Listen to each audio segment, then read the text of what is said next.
Are you serious? Are you serious? President Donald Trump and President Vladimir Putin of Russia just finished their press conference, their meetings today, and it seemed very productive. Now, I'm going to tell you all about it in just a second. First, let me put a shout out right now for Noble Gold Investment. Actually, if you just go to www.pastorpaulgold.com, that's www.pastorpaulgold.com, or call them on the phone at 877-646-5347. If you're getting close to retirement or just thinking ahead, you've probably done a solid job on your savings. But there's something most people don't consider. How much of the money you have is just sitting there in cash? It might feel safe, but holding it it's losing purchasing power. Inflation's eating away at it. Taxes, the dollar value seems to keep slipping. And that's why more people are looking into real assets, physical gold and silver. You can protect your savings with these precious metals. Matter of fact, you can buy gold, you can buy silver, you can buy coins, you can buy bars. Look, they'll ship it right to your home or store it in a secured vault. It's a smart way to convert cash into something that actually holds value.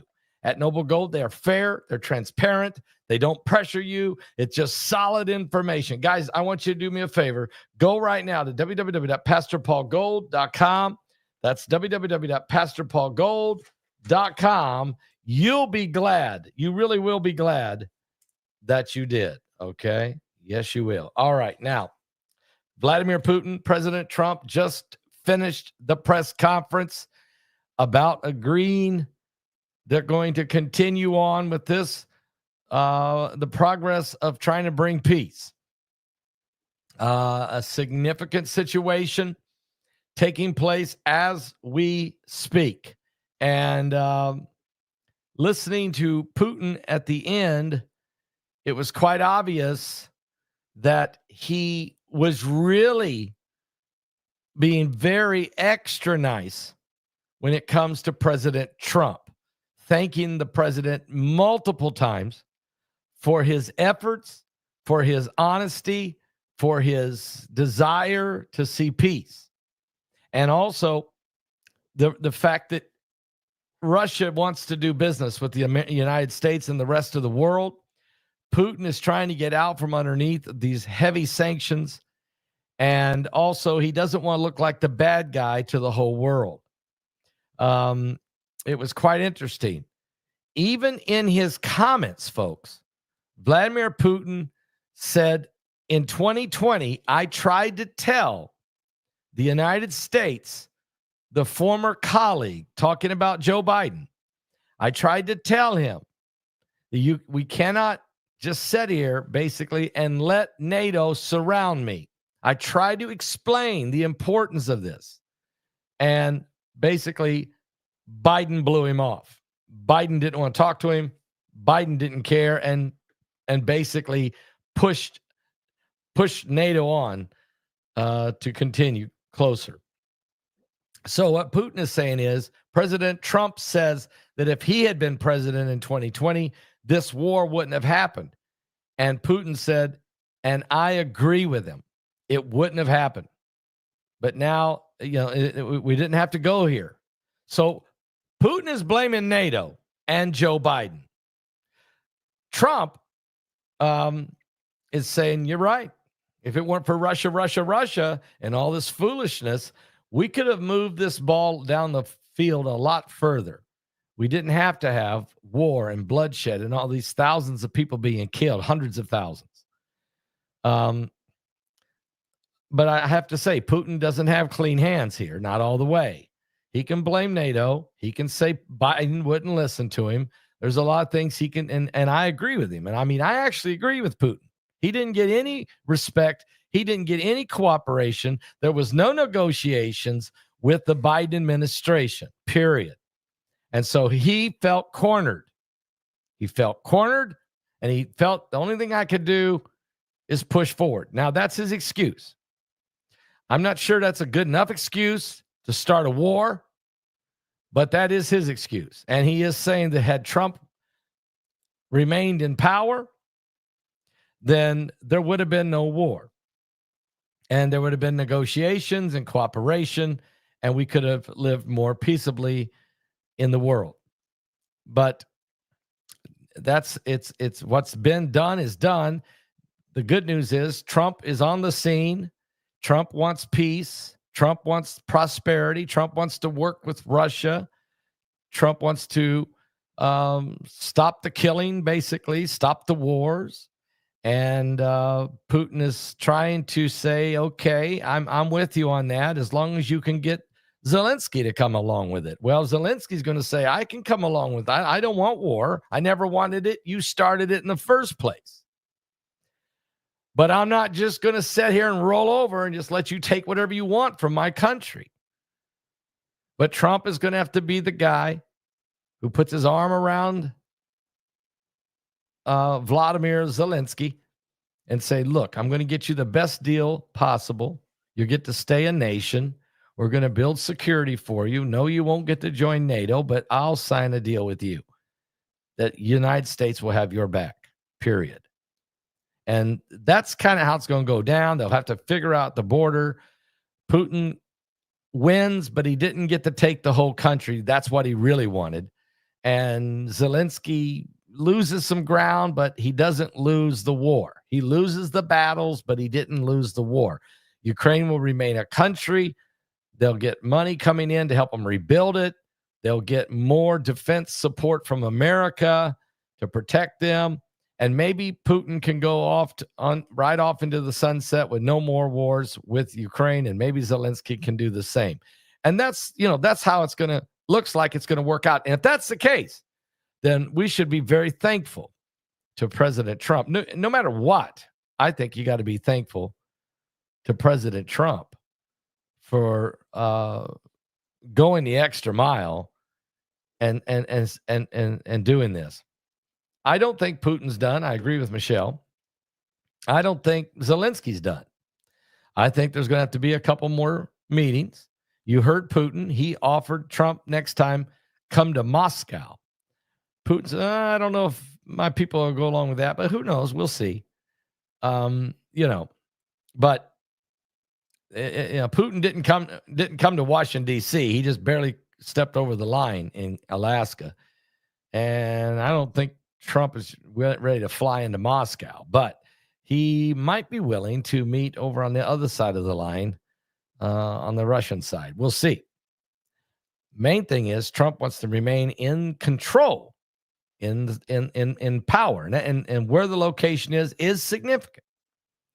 So we'll see how this all shapes up. Trump's going to get on the phone. He's going to be calling Zelensky.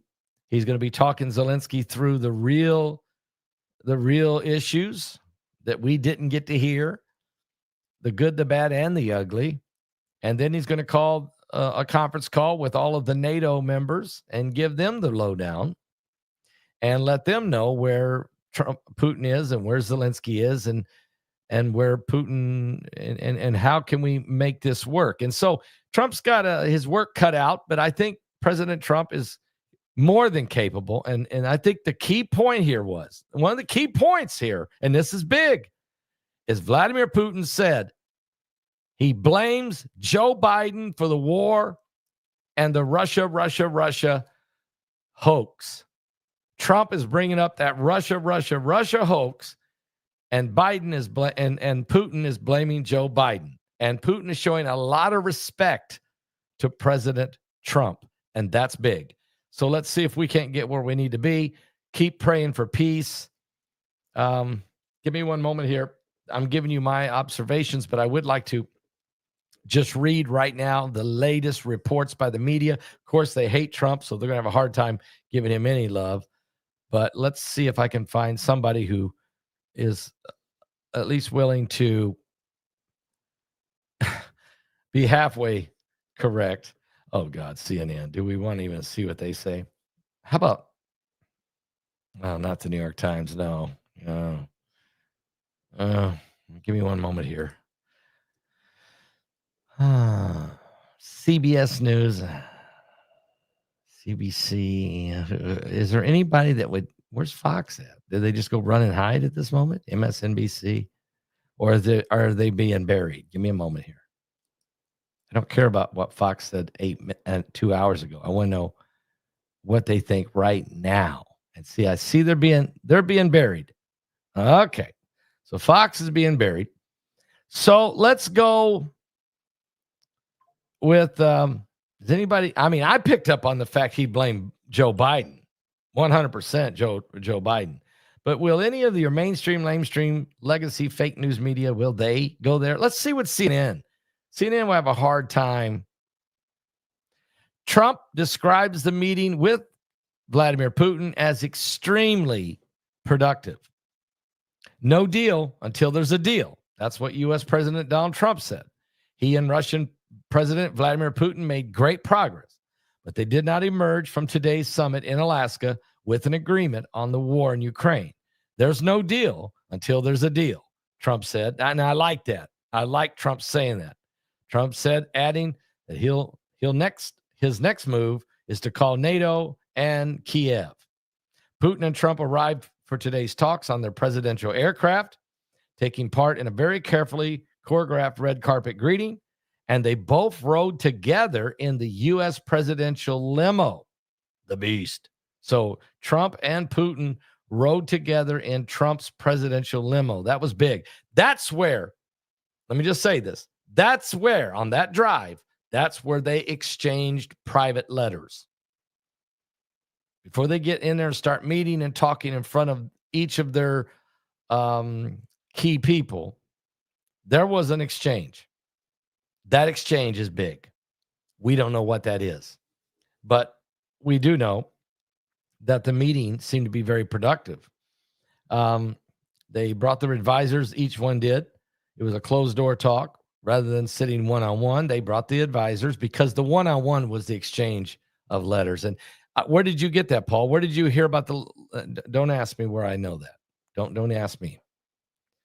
Okay, so Zelensky, who was not part of today's meeting, emphasized beforehand Ukraine was counting on America. Zelensky also welcomed Trump's suggestion for a follow-up meeting featuring all three countries, but has insisted that a ceasefire is the only basis for him to actually show up. And I understand that. Putin is floating a different location for his next meeting. He said, how about Moscow? Putin's suggestion that a subsequent summit could take place in Moscow, a request he made in English, prompted an ambivalent reaction by Trump. The American president acknowledged that agreeing to that proposal would be highly controversial, but he didn't completely shut the door to it. That's an interesting one. I'll get a little heat on that one, Trump said, but I could see it possibly happening. Trump and Putin, they took no questions from the media. Neither one wanted to get cornered. I think that's good, especially for Trump. Putin, he could be pretty poker face and not tell you nothing. Trump, he might say things he probably can't put the genie back in the bottle. So I think it was a smart move that they took no questions. The question is going to be, when's the next meeting? Let's hope it's soon. If it's within 2 weeks, that's big. Let's hope Putin made the statement. He said, let's hope Zelensky doesn't throw a wrench in it. So apparently whatever Putin said to Trump that he'd be willing to do and what he needed, when Trump tells Zelensky is very emotional, and Putin is saying, I hope Zelensky doesn't throw a wrench in it.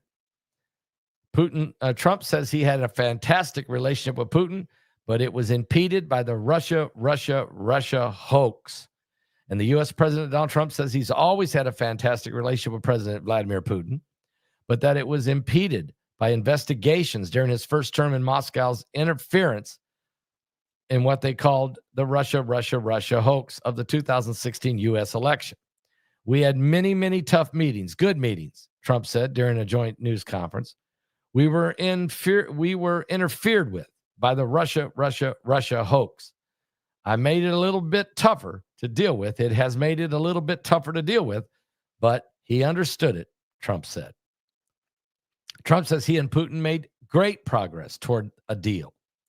Trump said that he and Russian President Putin made some headway and great progress in their bilateral meeting. He added, there's no deal until there's a deal. I'll call up NATO in a little while. I'll call up the various people that I think are appropriate. And of course, I'll call up President Vladimir Zelensky and tell him about today's meeting. It's ultimately up to them, Trump said. We had an extremely productive meeting and many points were agreed to. But Trump said, we didn't get there, but we have a very good chance of getting there. Trump and Putin took no questions at the press conference after their statements. And President Putin kicked of some remarks and spoke about 8 minutes. By comparison, Trump, who is not particularly short-winded, spoke only for 3 minutes. So this is a very interesting. I think there was definitely some productivity took place in this meeting. I think Putin was being honest about if Joe Biden hadn't have been the president, there would have not have been a war. He was confirming that with Trump. And Trump was saying, thank you for confirming that. And also, if it weren't for the Russia hoax, we would have had a much better working relationship in my first term. But now that's behind us. It's time to, put an end to this war and start working together for prosperity and peace. So I'm actually pleased with the meeting, to be honest with you. I didn't expect him to come out and got on the phone and and was bringing Zelensky in overnight on an airplane, and there was going to be this. I mean, none of that stuff. This is real world. And I like what Trump said. We made a lot of progress, but there's no deal until there's a deal. And that was important because what Trump was saying right there to Putin, I'm willing to work with you. We can turn your country around. Things can get much better. But we ain't got no deal yet till we got a deal. And the killing has got to stop. Now, I'm going to make a prediction. Russia will bomb Ukraine in the morning or maybe tonight. They're not going to stop the war until there's an agreement. And so that's kind of what's going to, it's how things are going to shake out. And Zelensky's going to cry about that. Don't trust it, Pastor. Oh, I don't trust it. Trust me. I don't trust it. I mean, it could blow up sky high. But I think we have to agree that Putin is in a financial jam when he didn't pay the Iranians $1.75 billion for all those drones they bought that they used on Ukraine. And they're selling gold right now like it's going out of style. And they can't sell as much oil to India as they were. They're hurting. And they need a way. They need an off-ramp. They need a way to end this thing. And they're going to try to get out of there, get out of this Ukraine war with as much of Ukraine property as possible. Ukraine doesn't want to stop the war and give everything away. They'd rather fight on if they have to give everything away. Trump is saying, look, you guys neither one are going to win this because I can make sure Ukraine never loses. And Putin, you're never going to win. So why not cut your losses, both of you, and settle this thing? And let's get on with a productive world. Fighting is not productive. Trust me, it's not. I've always said America needs to have peace arrangements with Russia and China, and everybody needs to stay in their own corners and not try to figure out a way to conquer each other. But I guess that's not the real world, is it? That's not what Jesus said. Jesus said there will be wars and rumors of wars. See that you be not troubled, he said. Don't be troubled by it. For these things must come to pass, and the end is not yet. For nation shall rise against nation, and kingdom against kingdom. There will be famines. There will be pestilences. There will be even plagues and disease and earthquakes in divers places. But all of these are the beginning of sorrows. This is why this webinar could not have been timed more prophetically by God. Again, the Lord tells me when to have a webinar, tells me the date to do it, and tells me the title of them. And warning planet Earth could not be more a right now word. When you got the Sea of Galilee turning blood red, when you got Netanyahu marching into Gaza, when you've got Russia sitting down with America about peace, and even though Zelensky's the odd man out, if we can prevent nuclear war, but what about what's coming in? What about the volcanoes, the earthquakes, Planet X, the comets, the asteroids? I mean, it is seriously, look, and now the geysers, the glaciers are melting. Guys, let me just say this. I interviewed Mike from around the world this afternoon for the webinar. I'm going to be brutally honest. Mike has never been more serious and never threw more stuff at me that was jaw-dropping than what he did this afternoon for this webinar. I mean, I don't even know how to say it. I don't even know how to I don't even know what to tell you other than you'd better not miss this webinar no matter what you do. It's whoa. And I'm not even talking about Standeo and BP Earthwatch and Avi Loeb and everybody, Gil Bazaar, everybody. Agent X. Oh, Agent X does an incredible explanation of the potentials of the United States, China, and Russia, and all three of the nation's capabilities, both strengths and weaknesses. It's an incredible president. But Mike Run the World blew my mind, my jaw bounced off the floor. So get your tickets. You can go to my website right now. Go to paulbegleyprophecy.com. Go to www.paulbegleyprophecy.com or pick up the phone right now and call 765-414-2230 or call tomorrow morning. But get your ticket for Warning Planet Earth. Shouldn't I have?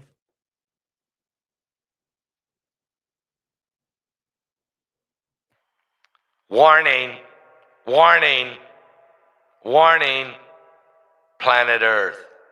Warning, Planet Earth. Everyone get in line. Everyone get in line.